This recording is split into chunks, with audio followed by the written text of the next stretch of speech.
Au lendemain de la mort d'Adolf Hitler, le Troisième Reich s'effondre.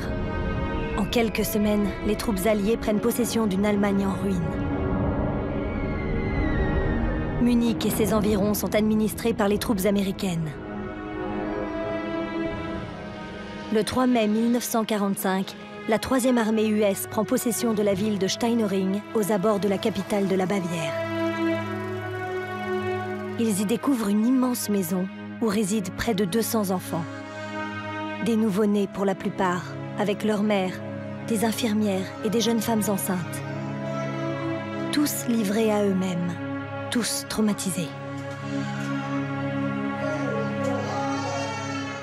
Je me souvenais d'un... Comme si c'était un orage, il y avait du bruit, des éclairs, et je me vois devant une foule de femmes qui étaient rassemblées, des hommes en noir sur le côté, contre un mur, et nous, on était là comme enfants, c'est tout. Et quand j'ai fait mes premières recherches, je suis allé justement à Steinering, et c'était à cet endroit-là que je me souvenais. C'est les seuls souvenirs que je peux avoir, quoi. Mais qu'est-ce qu'on nous a fait? Je sais pas. Les enfants que viennent de découvrir les Alliés sont un des trésors les mieux cachés des nazis. Des enfants spécifiquement conçus par le Reich, pour le Reich. Ils sont le fruit d'une folie initiée 10 ans plus tôt, le programme L, pour Lebensborn. Ces nourrissons devaient être les successeurs désignés des Himmler, Goebbels et des autres dignitaires SS. Aujourd'hui, âgés de 70 ans, ils sont malgré eux les derniers descendants du régime national-socialiste. Nés dans ces pouponnières nazies avec comme idéologie l'enfant parfait pour dominer le monde, je ne pouvais pas, quoi. J'ai eu beaucoup de mal. Bon, j'ai intégré, mais vraiment difficilement. C'était l'autre versant de l'Holocauste. Car pour le dire simplement, si vous vous débarrassez des sous-races, il vous faut fabriquer de l'autre côté ces personnes censées être meilleures, simplement parce qu'elles sont grandes, blondes aux yeux bleus. L'histoire de leur naissance, ils l'ont découverte pour la plupart ces dernières années seulement. Ma mère s'est toujours tue. Elle n'a jamais rien dit sur ma naissance. Elle m'a raconté mon histoire pour la première fois il y a quelques semaines. Il s'est donc passé plus de 70 ans avant que ma mère choisisse de tout me raconter. Entre 1935 et la fin de la guerre, plus de 20 000 bébés sont nés dans ces maternités. Ces enfants, devenus adultes, dévoilent leur histoire, de leur naissance à leur quête vertigineuse pour retrouver la trace de leurs parents.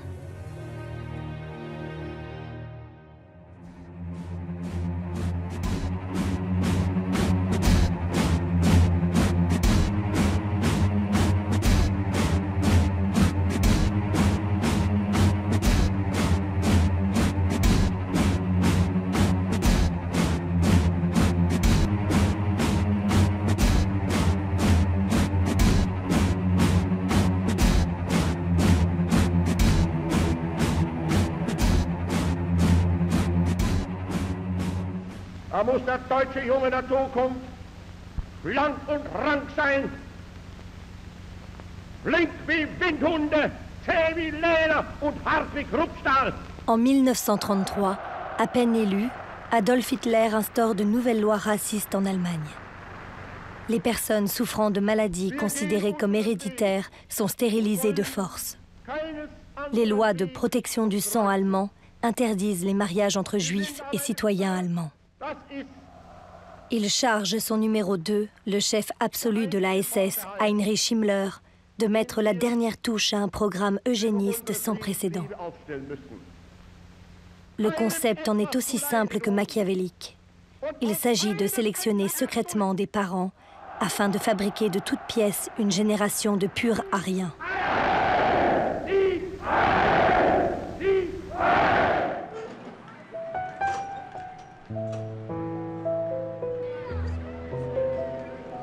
Tous les membres du Parti national-socialiste reçoivent l'ordre de faire au moins 4 enfants avec leur épouse, faute de quoi leur évolution dans la hiérarchie serait entravée. Ils reçoivent un deuxième ordre, plus confidentiel, faire autant d'enfants que possible hors mariage. Helga Karaó est née d'une de ces relations extra-conjugales. C'était le 23 mars 1941. Gezeugt wurde ich 9 Monate vorher. J'ai été conçue 9 mois avant, à l'occasion de la fête de la victoire de l'Allemagne sur la France. Deutschlands über Frankreich und les fonctionnaires des ministères avaient été gratifiés d'un congé spécial pour l'occasion. Et ma mère s'est rendue sur l'île d'Usedom, lieu de rencontre de l'élite nazie. Et c'est là qu'elle rencontra mon père pour la première fois. Lui avait fait le déplacement depuis Berlin ce jour-là. J'étais donc très clairement une enfant illégitime, née hors mariage. Et à l'époque, la meilleure façon d'accoucher pour une femme comme ma mère, c'était d'aller accoucher au Lebensborn. La mère d'Helga Karaó a accouché à Steinering, la maison mère du Lebensborn. Une maternité qui permet à ces femmes célibataires d'accoucher sans subir le jugement de leurs proches. Seules quelques femmes y séjournent au cours des premières années, car le régime garde son projet secret. Ni propagande, ni annonce publique. Au contraire même, il n'existe que de rares images amateurs de ces pouponnières. À partir de 1938, ces maternités s'exportent. Des pouponnières similaires ouvrent dans l'Autriche annexée. Les femmes y ont l'apparence physique idéale selon les principes du ministère de la race. C'est là que Brigitta Rambeck a vu le jour, dans le Lebensborn de Pernitz.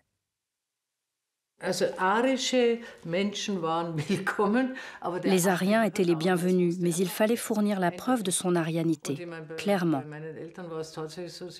Pour mes parents, c'était évident. Et surtout pour mon père, puisqu'il était avocat du Parti national-socialiste. Donc pour eux, il n'y a eu aucun problème pour trouver une place. Leur choix était très classique. Et c'est pour ça qu'on a créé les foyers du Lebensborn.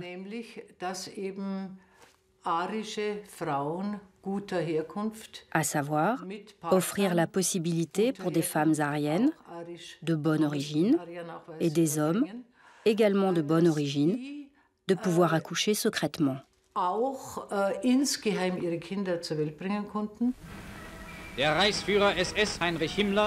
De ces nouveau-nés, Heinrich Himmler déclare en 1938 « Ils sont un combattant de plus pour l'Allemagne et un de moins pour l'autre côté. J'ai l'intention de chercher ce sang germain dans le monde entier, de le soustraire et de le voler où je peux. La race, voilà la pierre angulaire de tout le système. » C'est au nom de cette race que le Troisième Reich plonge toute l'Europe dans la guerre en 1939. La Pologne, la Belgique, la Hollande, aucun pays ne résiste aux troupes allemandes. Une nation retient plus particulièrement l'attention d'Heinrich Himmler. Le 10 juin 1940, la Norvège capitule. Le Reichsführer ordonne l'ouverture d'une dizaine de maternités. Oslo et ses environs deviennent le premier lieu de permission pour les soldats allemands, non sans arrière-pensée. Il faut sympathiser avec les femmes norvégiennes et y faire autant d'enfants que possible. Pour réaliser le désir d'Himmler, celui de cette race pure, ou d'une race aryenne pure, la Norvège était le pays rêvé. Les Norvégiens étaient connus pour être les descendants des Vikings et pour avoir des femmes blondes aux traits typiquement aryens. C'est pour ça que la Norvège était le pays rêvé pour le programme du Lebensborn. La mère de Thorleif Blatt a accouché dans un Lebensborn de la banlieue d'Oslo. Selon son fils, elle n'avait pas d'autre solution à l'époque. C'était assez compliqué pour elle. Ce n'était pas simple, parce que très vite, elles ont été considérées, pardonnez-moi l'expression, comme des pour Allemands ou des pour Allemands, comme beaucoup les appelaient. Et elles étaient exclues de la société, parce qu'elles avaient eu le tort de coucher avec l'ennemi. Entre 1942 et 1945, 10 000 enfants voient ainsi le jour en Norvège. C'est le plus gros contingent d'enfants du Lebensborn. La majorité part vers l'Allemagne. Dans la foulée, des maternités ouvrent en Hollande, en Suède, au Danemark. Mais Heinrich Himmler en veut toujours plus. Les naissances ne sont pas assez nombreuses à ses yeux. Il faut faire des enfants dans plus de pays. La France et la Belgique, dont les populations étaient considérées comme impures jusque-là, vont elles aussi avoir leur maternité raciale. Début 1943, le drapeau noir de la SS flotte dans la cour du château de Végimont. Certaines femmes belges sont considérées comme aptes à procréer pour le Reich et c'est ici, près de Liège, qu'elles vont le faire. Gisèle Nyongo a vu le jour à Végimont. C'est tout ce qu'elle sait de sa naissance. Depuis 70 ans, elle tente de comprendre pourquoi sa mère a accouché dans un Lebensborn. Suivant mon état civil français, je suis née à Bar-le-Duc le 11 octobre 1943. En fait, le 11 octobre 1943, je suis née à Végimont. Comme ma mère est très pauvre, elle n'avait rien.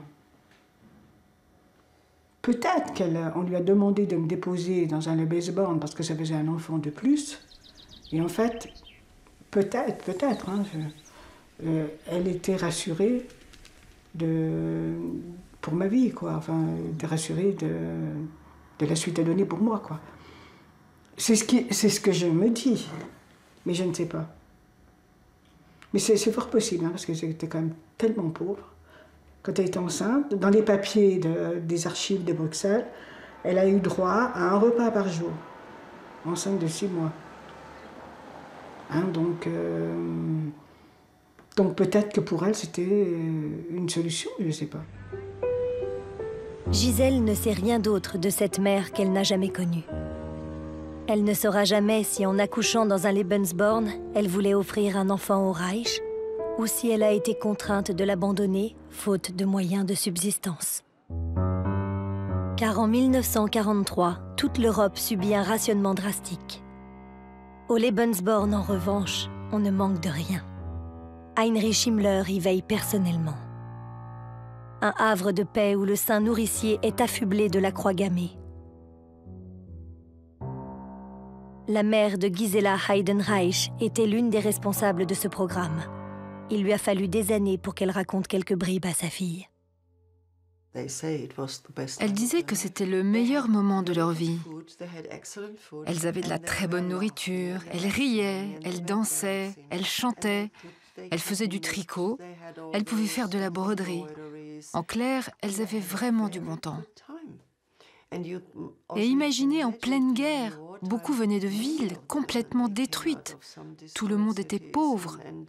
Là, au moins, elles pouvaient rester 3, 4, 5, jusqu'à 6 mois. C'était comme un petit paradis. C'était la guerre et ils avaient le meilleur personnel qualifié. Ils avaient les meilleures sages-femmes et les meilleurs médecins. Ma mère m'a toujours dit que c'était à cette époque les meilleurs foyers pour accoucher. Elle m'en a toujours parlé de façon positive. Le paradis, décrit par la mère de Brigitta Rombeck, a néanmoins un prix. Les enfants qui présentent un handicap à la naissance sont inutiles, voire dangereux aux yeux des dirigeants nazis. Ils pourraient souiller la race aryenne.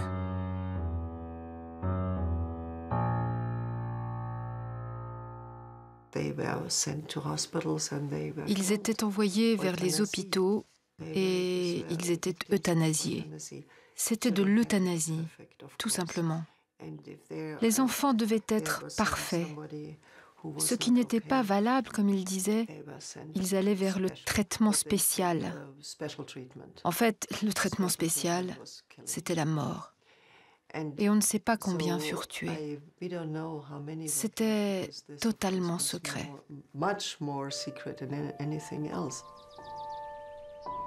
Le Lebensborn, véritable matrice du monde rêvé par le Troisième Reich, ne s'embarrasse pas de ses nouveau-nés. Les mères étaient informées de la mort prématurée de leur bébé, sans aucune précision. Pour les autres enfants, c'est un autre destin qui s'écrit. Un mois après leur naissance, ils sont baptisés selon les rites nazis. Ici, il n'est pas question de religion, mais de doctrine. L'administration du Troisième Reich organise une cérémonie au cours de laquelle les enfants sont admis dans le régime national-socialiste. Je suis née là-bas en mars. Et un mois plus tard, c'était le 20 avril, à la date d'anniversaire d'Adolf Hitler, ce jour de fête nationale, j'ai été admise dans la communauté des SS.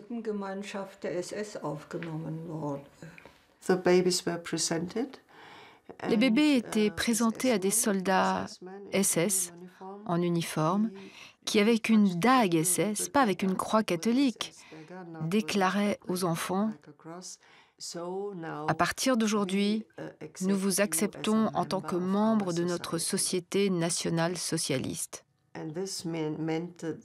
Et cela voulait dire que, par ce rituel, ils plaçaient ces tout petits enfants au centre de leur sinistre société.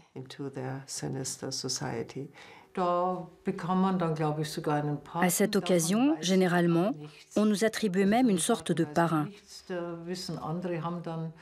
Je n'en sais pas grand-chose, mais d'autres ont eu comme parrain, par exemple, Göring ou Goebbels. C'était un ersatz de baptême chrétien.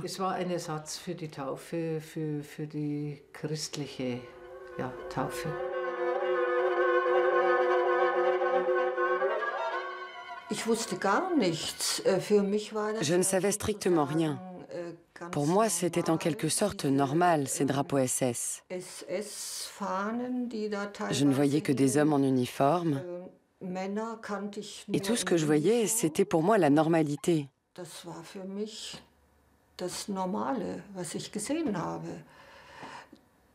À Pullach, il y avait une grande caserne SS. Et ces hommes, dans leurs uniformes noirs, étaient tous très bienveillants à mon égard. C'était en quelque sorte mes gentils oncles. À l'heure de quitter les maternités du Lebensborn, les mères doivent faire un choix définitif, irrévocable. Les autorités proposent aux parents d'abandonner les nouveau-nés.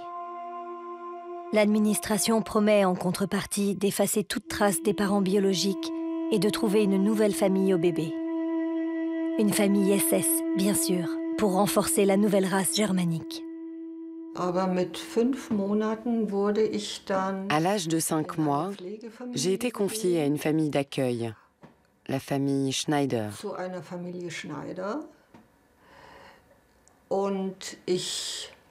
J'ai grandi pendant 4 ans à Pullach, dans ce complexe conçu par Martin Bormann, qui servait de quartier général au Führer.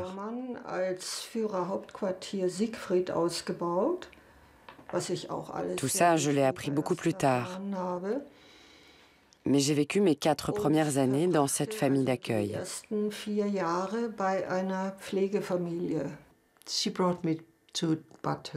Ma mère m'a emmenée à Battels, chez sa sœur, et elle m'a présentée comme une enfant adoptée en Norvège, et pas comme sa propre fille. Car sa sœur avait déjà 2 garçons et avait toujours rêvé d'avoir une fille. Et j'étais comme une sorte de cadeau de Norvège, une pauvre petite fille orpheline.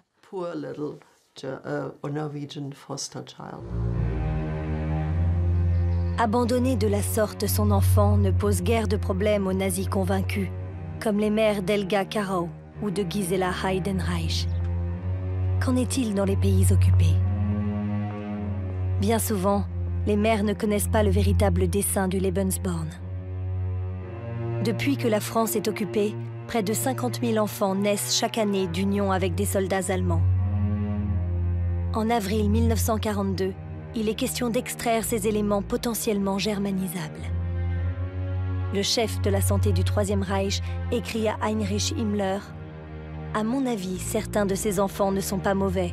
Je propose que le Lebensborn s'en occupe énergiquement. » Quelques mois plus tard, les autorités SS ouvrent un Lebensborn dans le nord de Paris. En pleine forêt, le Westwald, le foyer de l'Ouest, ouvre dans ce château réquisitionné par les troupes allemandes. Il accueille les femmes qui correspondent aux règles raciales nazies. Erwin Grinsky y a vu le jour. Il ne l'a découvert qu'en 2009, à la mort de sa mère. Ma mère, elle était traductrice de l'armée allemande. C'est là qu'elle rencontre mon géniteur. Elle ne savait pas du tout qu'elle mettait les pieds dans un Lebensborn. Pour elle, elle allait accoucher dans une clinique de maternité française. Et quand elle me dit, quand ton père m'a proposé de t'abandonner, moi je lui ai dit non. Elle a fait, disons, pour ainsi dire, le canard. Elle a dit, bon, ben, comme il a reçu son ordre de mission de partir en juillet 1944, donc j'avais 2 mois, et ils sont partis tous les deux en Allemagne. Erwin Grinsky suit sa mère à Dortmund, en Allemagne. Elle découvre que le père de l'enfant y est déjà marié. Elle se retrouve seule, mais c'est à ce prix qu'Erwin échappe à la germanisation. Moi, personnellement, je me trouve plus un enfant, disons, de l'amour qu'un enfant de Lebensborn. Nous sommes en 1944. La guerre est à un tournant. Les troupes alliées viennent de débarquer en Normandie. En France, en Belgique, en Norvège, les Lebensborn sont rattrapés par les combats. Les troupes SS reçoivent l'ordre de rapatrier les nouveau-nés vers Munich. La mère de Gisela était l'une des officielles chargées de ce rapatriement. Le 10 août 1944, elle participe à la fermeture du Lebensborn français de La Morlaix. Elle a été envoyée par son bureau de Munich pour fermer cette maison. Elle, accompagnée d'une nurse. Elles ont pris entre 8 et 10 enfants.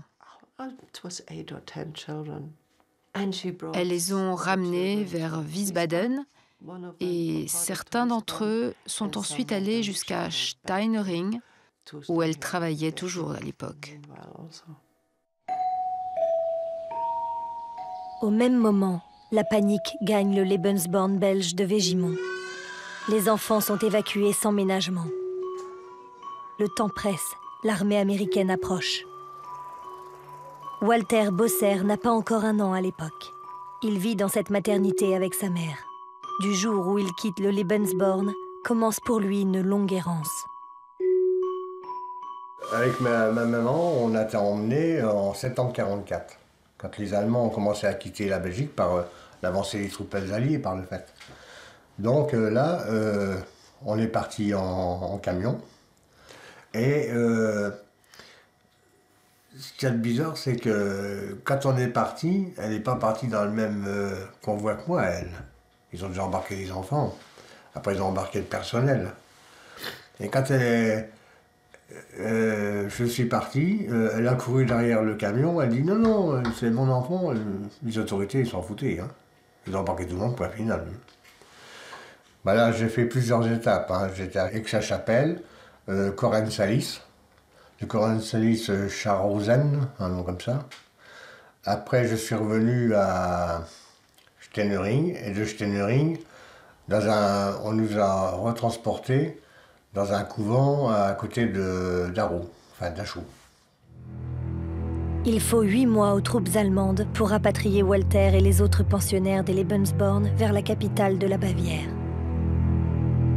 Le régime nazi est perdu, mais les dignitaires SS veulent conserver ces enfants coûte que coûte. 300 d'entre eux se retrouvent entassés au siège bavarois de l'organisation. Le 3 mai 1945, les GIs prennent possession de Steinering. Ils y découvrent ces enfants, conditionnés pour les haïr. Da kamen dann die Amerikaner. Les Américains sont arrivés et c'est là que j'ai réalisé que je les considérais comme des ennemis. Or, ces soldats étaient très gentils avec les enfants du foyer.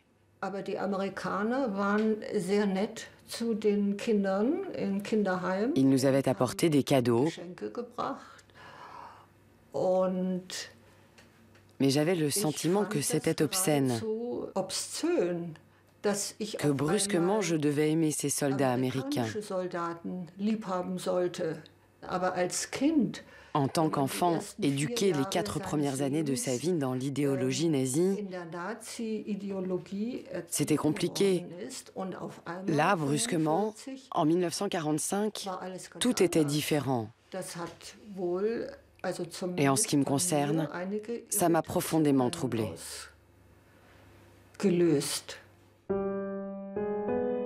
La chute de ce dernier foyer du Lebensborn sonne le glas du programme eugéniste lancé 10 ans plus tôt.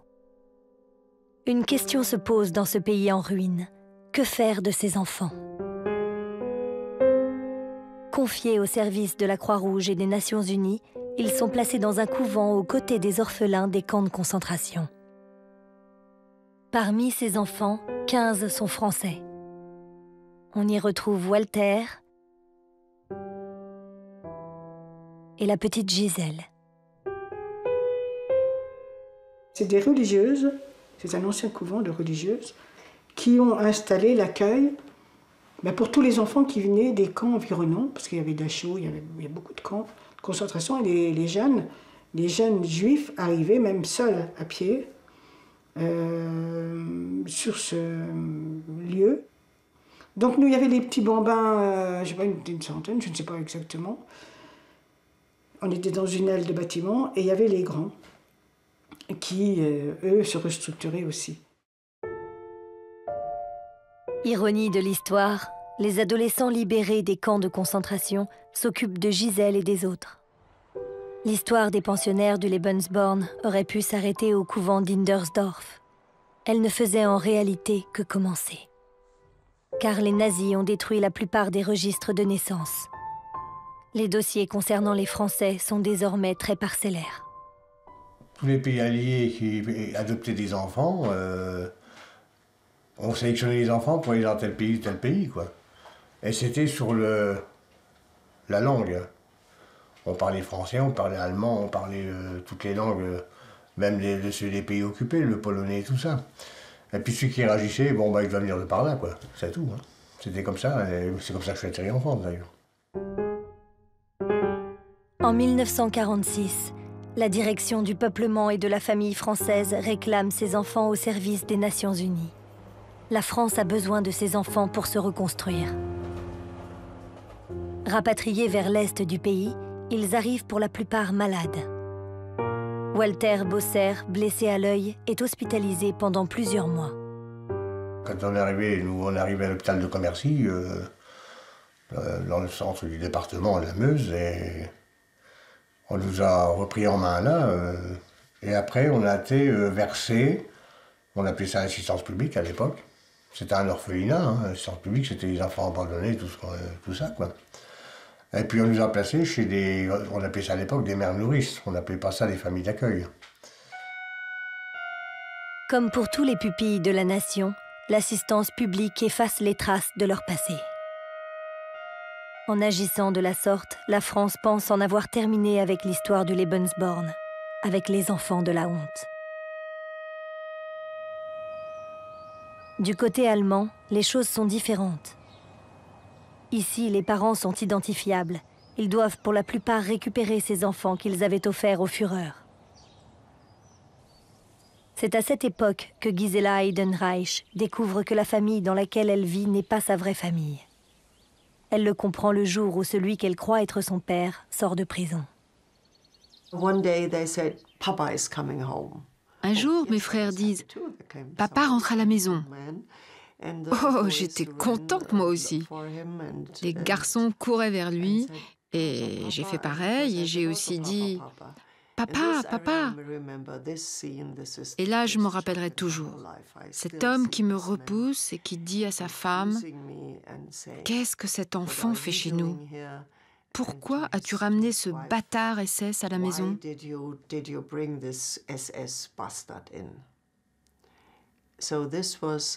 J'étais choquée et j'ai demandé « Qu'est-ce que ça veut dire ? Ce n'est pas mon père ?»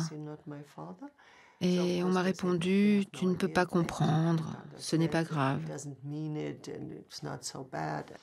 Ça a été le début d'une confusion profonde, vous pouvez imaginer. J'avais perdu mon identité, je crois que c'était le début d'une profonde crise d'identité pour cette petite fille qui ne savait plus qui elle était. Gisela découvre alors sa vraie mère, celle avec qui elle va devoir apprendre à vivre dans un pays en ruine. À la même époque, en Norvège, les enfants découvrent eux aussi violemment qu'ils ne sont pas comme les autres. Dans un pays traumatisé par 5 années d'occupation, les bébés du Lebensborn symbolisent la collaboration de milliers de Norvégiens. Thorleif, qui avait suivi sa mère en Allemagne durant la guerre, revient à la libération. Quand nous sommes revenus à Oslo, je ne savais parler qu'allemand. Mais dans les transports depuis le centre d'Oslo jusque chez ma mère, je ne devais rien dire du tout. Personne ne devait deviner que j'étais allemand. Alors les premiers mois, on m'a interdit de parler.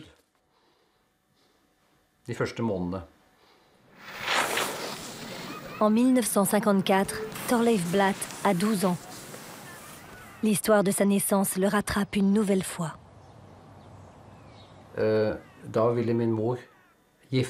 Ma mère voulait se marier avec un Norvégien qu'elle avait rencontré.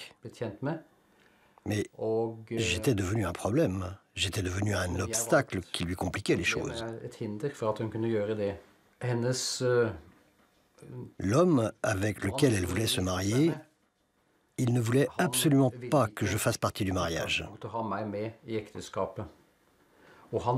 Et sa propre mère, qui haïssait profondément les Allemands, lui avait dit « Si tu veux épouser cette femme, il ne faut pas que son petit Bosch fasse partie du mariage. » Donc, j'étais vraiment un obstacle pour ma mère à ce moment. Elle a alors décidé de me faire entrer dans un orphelinat. Et dans ce contexte, elle a dû expliquer à l'orphelinat, en ma présence, pourquoi elle voulait m'y abandonner.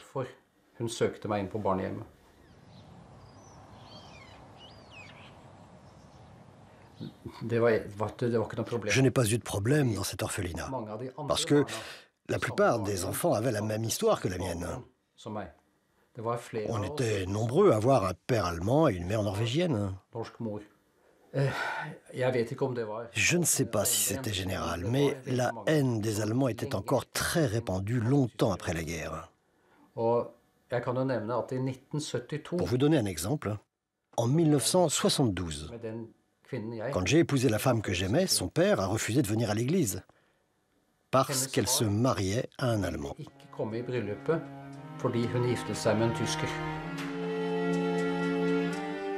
Paradoxalement, le sort de Thorleif est presque enviable au regard d'autres destinées. Certains en Norvège ont vécu un véritable enfer à la fin de la guerre, uniquement parce qu'ils étaient nés dans un Lebensborn. Le père de Paul Hansen était soldat dans l'armée allemande. Sa mère norvégienne l'a suivi en laissant son fils dans une pouponnière nazie. Ma mère est restée là-bas pendant 1 an, et puis elle m'a abandonné au Lebensborn. Elle est partie, mais je ne sais pas où elle est allée à ce moment-là. Elle a rencontré un Allemand, et j'ai appris plus tard qu'ils étaient allés tous les deux en Allemagne. À partir de 1945, les autorités d'Oslo prennent en charge Paul Hansen et des milliers d'autres enfants. Certains d'entre eux sont aussitôt placés dans des hôpitaux psychiatriques. Paul Hansen avait alors 5 ans. Quand je suis arrivé à l'hôpital psychiatrique d'Emmaüort, je me suis retrouvé avec des gens vraiment malades. Ils criaient énormément la nuit. Je me suis demandé comment j'allais faire.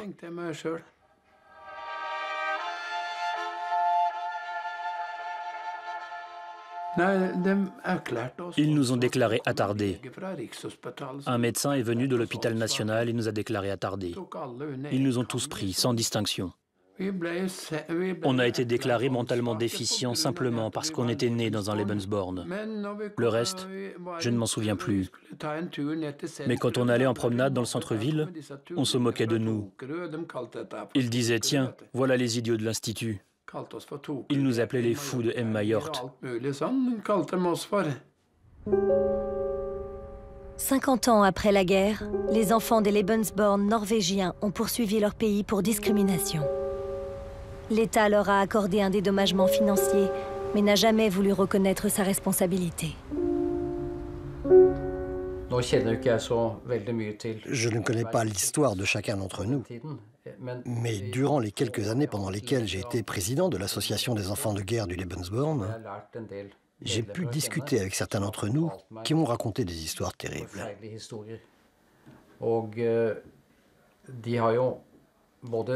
Tant dans les orphelinats que dans les familles d'accueil, ils ont subi des sévices qu'on peut à peine imaginer.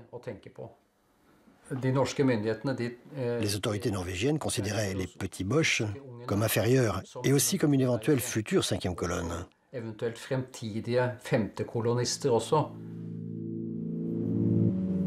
En France, personne n'a jamais craint l'avènement d'une 5e colonne, d'autant que les enfants ne savent pas d'où ils viennent.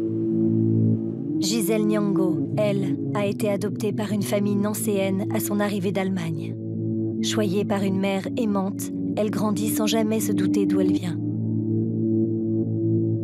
Mais en 1954, 10 ans après la guerre, elle découvre par hasard le nom qu'elle portait à la naissance. Je me suis sentie différente vers l'âge de 8-10 ans, où les enfants m'ont lancé à la figure « Mais toi, t'es une enfant adoptée ». Là, j'ai eu une douche difficile, quoi. Bon, mes parents, j'ai demandé à mes parents, est-ce que j'ai été adoptée? Oui, tu as été adoptée, voilà ton dossier. Je me rappelle, mon nom était noté, Magula. Mais je ne me suis plus du tout occupée. Après, le dossier était rangé dans un placard. J'allais voir comme de temps en temps pour me rappeler de mon nom, pour savoir un peu quelque chose. Mais bon, rien. Et après, j'ai tout enfui.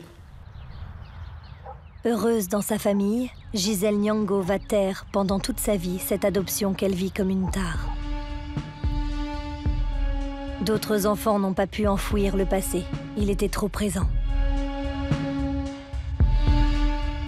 Installé dans la région d'Avignon depuis son retour d'Allemagne, Erwin Grinsky a vécu toute sa vie avec sa mère dans cet appartement.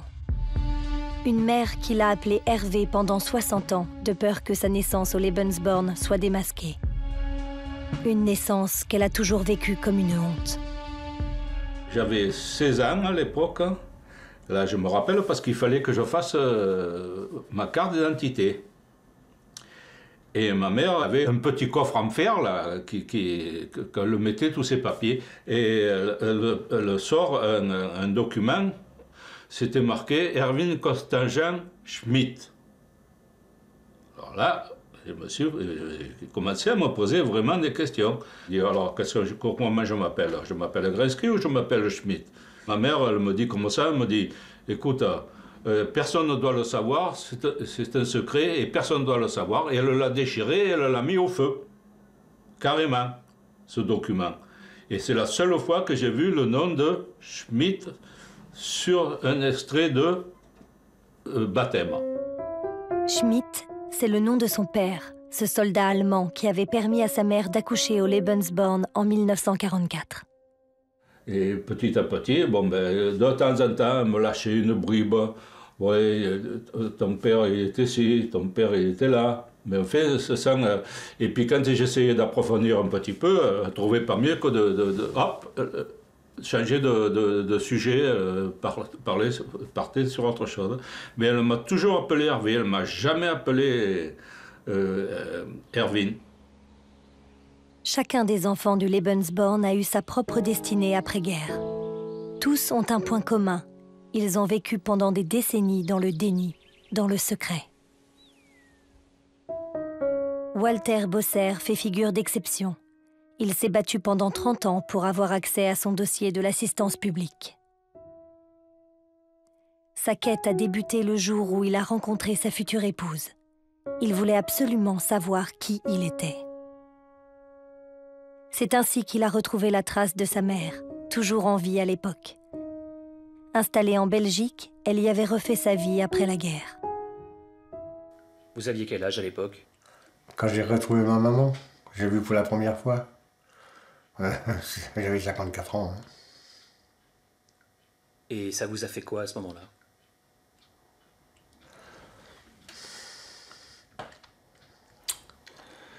Comment je dirais ça? Je vais peut-être être méchant.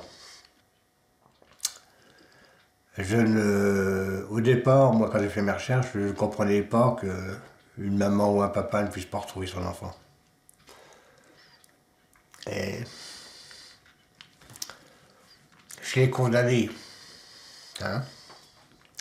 J'ai dit un jour, si je les retrouve, je leur dirai pourquoi vous ne l'avez pas cherché. Mais ça ne se termine jamais comme ça. Ça a été une joie, une déception. Déception parce que j'ai retrouvé une vieille femme. Je ne voyais plus son visage, de toute façon, je ne l'ai jamais vu. Je ne me rappelais pas de son visage.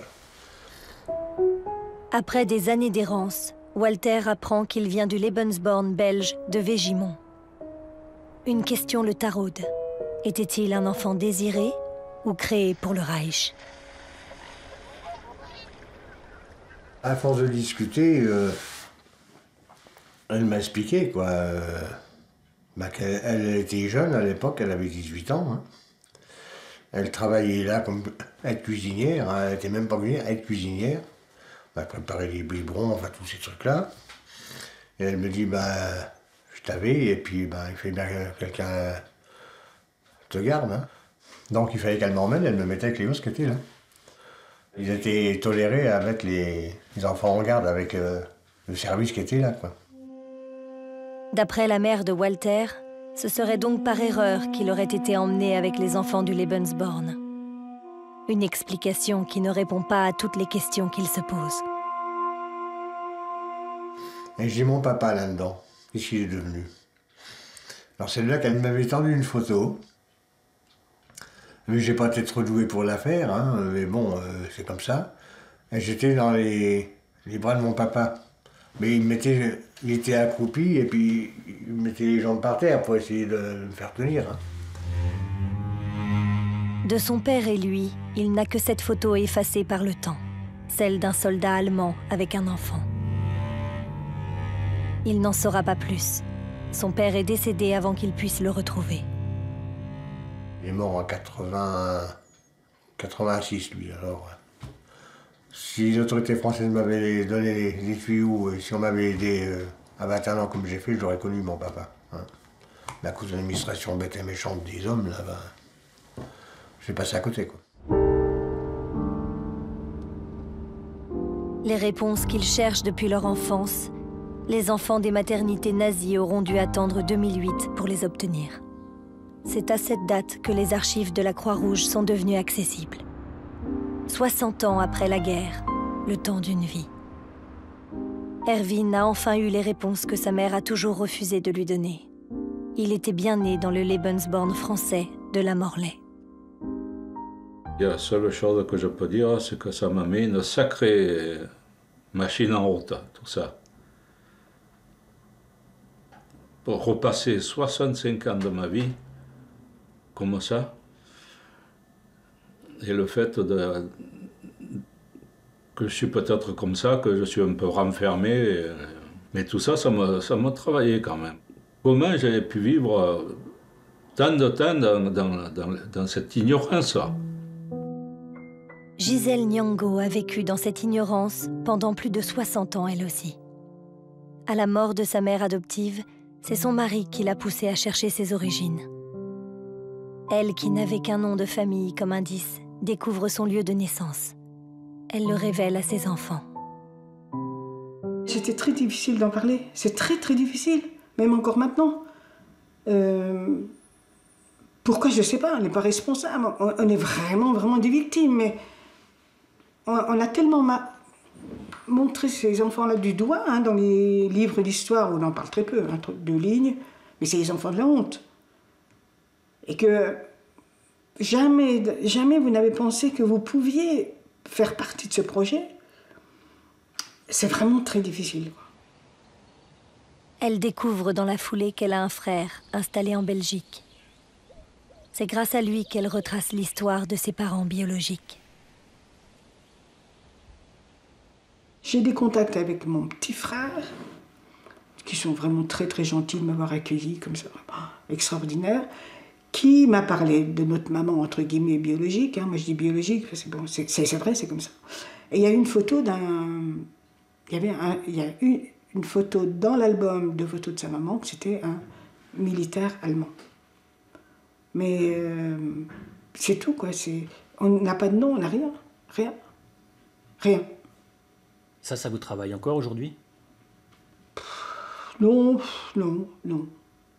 Non, mais ce qui me... Bon, maintenant, je commence à digérer, entre guillemets, à accepter ma naissance, parce que... Et que j'arrive à me dire, mais en fait, t'es victime de l'histoire. Un demi-siècle après la guerre, les enfants devenus adultes se retrouvent avec plus d'interrogations que de réponses. Non sans douleur, sans rancœur parfois. Et qui était vraiment leur père? Ceux sans qui leur histoire aurait été différente. Étaient-ils simples soldats ou faisaient-ils partie des tueurs de la SS?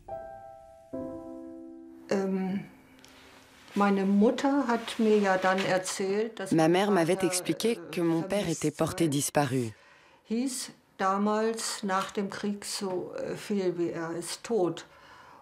Après la guerre, cela signifiait pratiquement qu'il était mort et je n'ai plus posé de questions.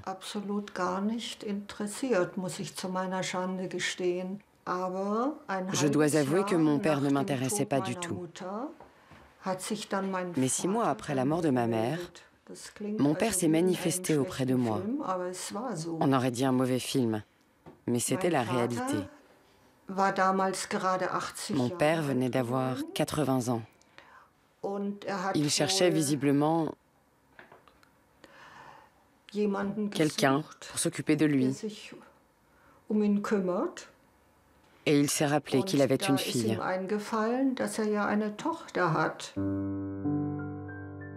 Helga Karau découvre un père SS de haut rang qui connaissait parfaitement le but du Lebensborn et qui savait ce qui devait advenir de sa fille à la sortie des pouponnières.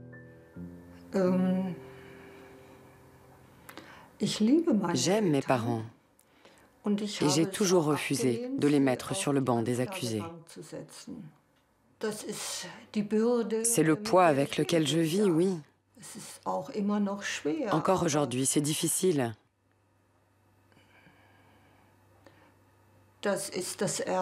Mais c'est l'héritage du national-socialisme que les enfants comme moi doivent porter pour toujours. Un fardeau d'autant plus lourd que les pensionnaires du Lebensborn sont aussi des orphelins de l'histoire. Ils n'ont jamais été reconnus en tant que victimes de guerre. Du 10 octobre 1947 au 10 mars 1948, le tribunal de Nuremberg juge les 4 organisations SS chargées du programme de purification de la race. Sur le banc des accusés, les dirigeants du Lebensborn.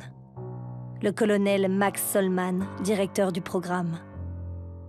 À ses côtés, Inge Wirmetz, son assistante. Gregor Ebner, le responsable médical de l'organisation.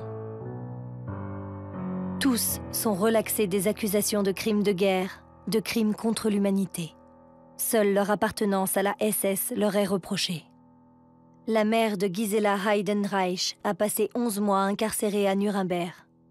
Elle était l'une des témoins clés de ce procès. Personne à l'époque n'a réussi à prouver leurs crimes. Et pourtant, c'était une organisation criminelle. Ils ont commis des crimes.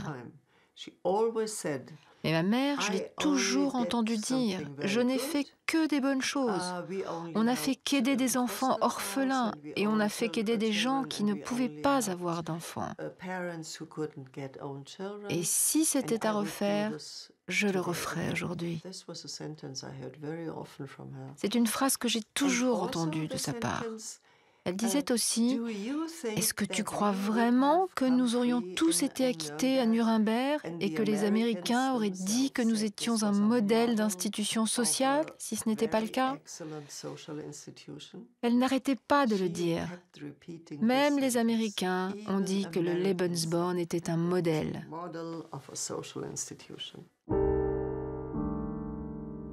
Sans coupable aux yeux de l'histoire, les 22 000 enfants du Lebensborn sont tombés dans l'oubli. Ne reste que la honte qui pousse la plupart d'entre eux à taire leur passé, même 70 ans plus tard. Une chose les relie tous, leurs démons intérieurs.